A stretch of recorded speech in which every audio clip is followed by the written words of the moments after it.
So here's an example of hypocrisy. Column: Rand Paul demands federal disaster aid for Kentucky after voting against it for everyone else. Consider the two faces of Senator Rand Paul, Republican Kentucky.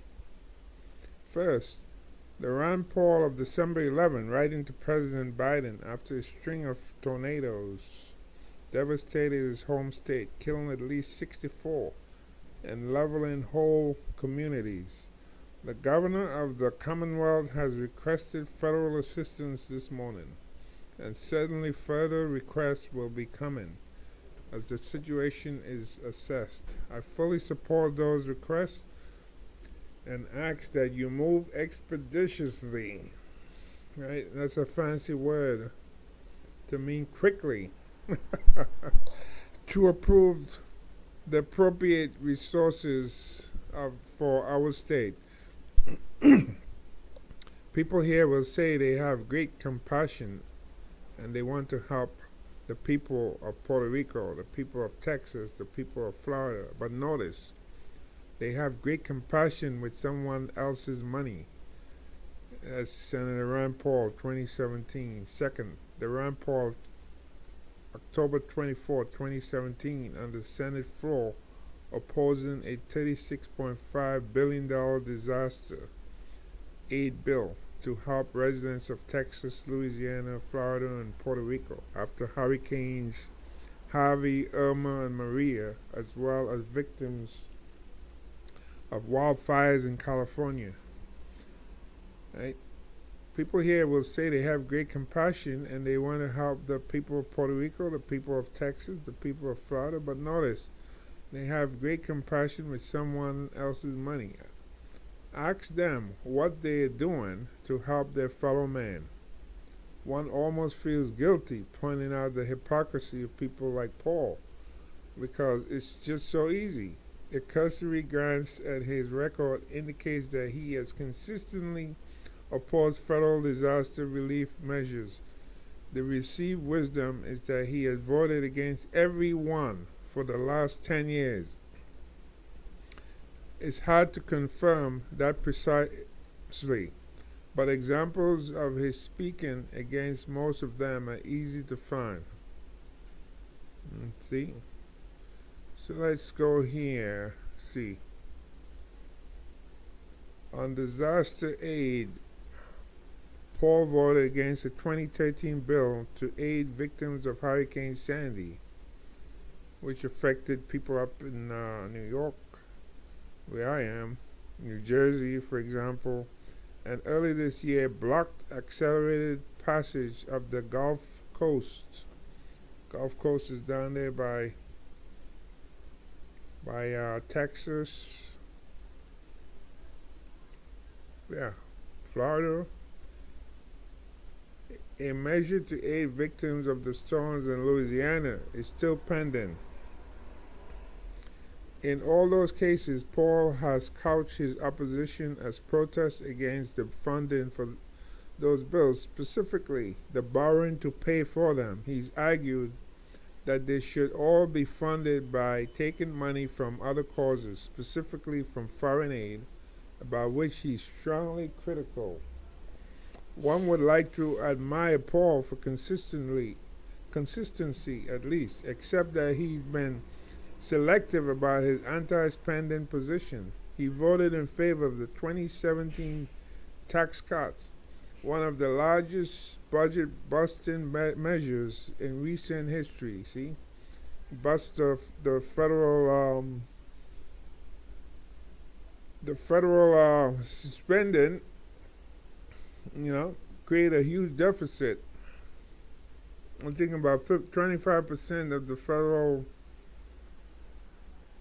the amount of money the federal government spends. It's like I'm borrowing money, about 25% or so. One of the largest budget-busting measures in recent history, and one that chiefly benefits rich people. For instance, the tax cuts passed the Senate without a single Republican in opposition. See that? Republicans love to give rich people tax cuts. What do they do? But most of them are in office because of poor people. Isn't that something? They love rich people, but poor people send them to Washington D.C. People ought to start waking up and stop listening to propaganda of Fox News. That points to a fundamental difference between Republicans and Democrats.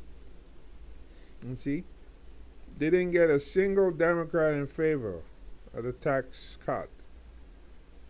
And when it comes to disaster aid, Republicans are cheese-spearing about public aid until and unless it's for their constituents specifically.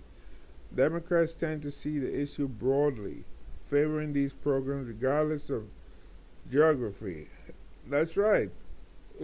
If you have disasters by hurricane or what have you, does it matter that somebody is affected in a state where they, red or what have you, mostly vote Republican? And by the way, a lot of these disasters usually hit those states that are red states. Even me, I donate, I don't care. Suffering is suffering. It doesn't matter, who you vote for. It's a shame because some of these people, Christmas is coming and they won't even have a house, a home or apartment to be in. Or maybe they have to bury people, funeral. That's not good. So we have to put all these politics aside. Republican posturing against disaster aid for thee, but not for me, is highly perennial on Capitol Hill. In 2019, noted the Center for American Progress, 43 of the 58 GOP House members who voted against a $19 billion disaster relief bill had earlier demanded or endorsed emergency aid funding for their own states. The measure, which had hardly been approved by the Senate, passed the House 354 to 58, with all the no votes coming from Republicans. In 2013, a $50.5 billion relief package for Hurricane Sandy, which had devastated the Northeast, was opposed by 36 Republican senators. Of those votes, 31 came from Republicans who had previously sought disaster aid for their own states. Along their opponents were Paul and Senators Kelly Ayotte, Republican, New Hampshire, and Pat Toomey, Republican, Pennsylvania, who had both sought relief aid for their own states from Hurricane Sandy. On occasion, savvy politicians can use disasters elsewhere to secure money for their own purposes. The best example of this dates from the 1920s, when the Imperial Valley's Congressman Phil Swing needed to quell opposition to the Boulder Canyon Act, which would fund the project that became the Hoover Dam. A 1927 flood on the Mississippi killed 246 people, sweeping away bridges and breaching the levees over a 1,000-mile stretch of the river. A member of the House Flood Control Committee, Swing convened hearings on a levee construction program costing an unprecedented $300 million. In those days, that was a lot of money. And invited New Orleans business and political leaders to attend. Quote, I took on the New Orleans men one after another, Swing would recount, putting to them again and again whether they could see any difference between the Mississippi's flood threat to their people and the Colorado River flood threat to the people of the Imperial Valley. The editor of the New Orleans Picayune came up to give me warm assurances that they would all work for my bill. unquote. The bill passed, and the dam project was launched 4 years later. Raising spending issues to denigrate projects you think are irrelevant to your own constituents has been known to devolve into farce. Remember the GOP response to President Obama's first State of the Union message in 2009? Then Louisiana Governor Bobby Jindal, the designated responder, being puffed up at the time as a potential presidential candidate, mined Obama's recession recovery bill for provisions he could ridicule. The measure included $140 million for something called volcano monitoring, Jindal mocked. Instead of monitoring volcanoes, what Congress should be monitoring is the eruption of spending in Washington, D.C. Less than 1 month later, Alaska's Mount Redoubt erupted, threatening Anchorage with an ash storm and forcing the delay or cancellation of commercial flights that passed over the area. Leaving aside that active volcanoes around the U.S. potentially threaten thousands of Americans with mudslides, poisonous gas emissions, and lava flows, the $140 million Jindal cited covered not only volcano monitoring, but economic recovery funds for his own state, which is Louisiana. Republicans aren't alone in exploiting budget fears to hobble government assistance. Senator Joe Manchin of West Virginia has set a new standard for the practice by opposing relief measures that would help his own state more than most others. Few states are as reliant as West Virginia on federal money or get back more than residents pay in taxes. My colleague Jack Hams observed in reviewing Manchin's opposition to elements of President Biden's Build Back Better plan. Manchin's constituents rely on federal aid for 33.3% of all personal income last year, compared with 20% in California. Among the provisions of the spending bill, Manchin says he opposes a paid family and medical leave, home health care services, and an extension of the child tax credit, all of which would flow to struggling West Virginians.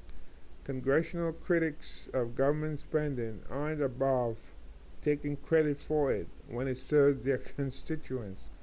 That's been the case with coronavirus aid and the $1.2 trillion infrastructure spending bill passed by Congress in November, despite the opposition of 200 GOP members of the House and 30 of the 50 Republican senators. Among those who have bragged about money reaching their districts or state from these bills after having voted against them are House members Madison Cawthorn of North Carolina, Gary Palmer of Alabama, and Senator Roger Wicker of Mississippi. They, like other conservatives, oppose government spending on infrastructure and social programs only rhetorically. They know the spending will help their constituents. They also know that the best way to establish their conservative cred is to oppose it, especially if they know it will pass anyway. Most of all, they know that responsible political leaders will see that assistance gets to those in need, regardless of how their political representatives vote. Those elected representatives are happy to see the money. They just won't lift a finger to bring it home. There's a word for this sort of behavior. It's freeloading. And this story originally appeared in the Los Angeles Times